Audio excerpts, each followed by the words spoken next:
আমাদের মধ্যে বিরোধ থাকবে, তো বিরোধ না থাকলে তো বাকশাল হয়ে যেত, আমরা একটা দলই করতে পারতাম, সবাই আমরা বিএনপি করতে পারতাম, অথবা সবাই আমরা এবি পার্টি করতে পারতাম। তা তো আমরা করছি না। আমাদের যার যার একটা অবস্থান, যার যার একটা লক্ষ্য আছে।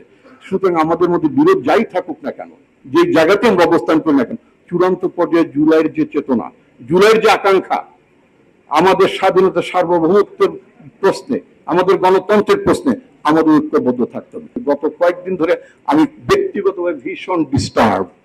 বাংলাদেশে হঠাৎ করে সাদা কাপড়ে কলমা খচিত পতাকা বিভিন্ন জায়গায় দেখা যাচ্ছে। এটা একটা কনস্পিরেসি। কয়েকদিন আগে একটা বোম ব্লাস্টের ঘটনা ঘটেছে এই পতাকা নিয়ে, মিছিলের ঘটনা ঘটেছে।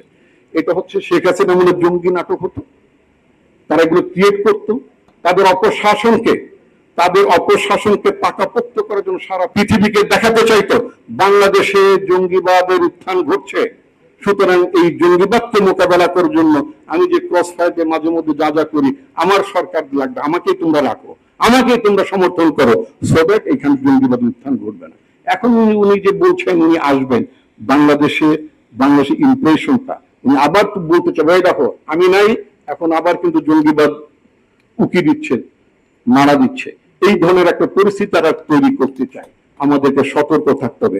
এটা দেশ বিরোধী ষড়যন্ত্র, এটা আমাদের দেশের স্বাধীনতা সার্বভৌমত্বকে যারা অবহেলা করতে চায়, আন্ডারমাইন করতে চায়, যারা আমাদের সরকারকে, আমাদের দেশকে চাপের মধ্যে রাখতে চায়, স্পষ্টভাবে আমি বলতে চাই এটা তাদের কনস্পিরেসি। সুতরাং এই কনস্পিরেসির ব্যাপারে আমাদের সবাইকে সজাগ থাকতে হবে।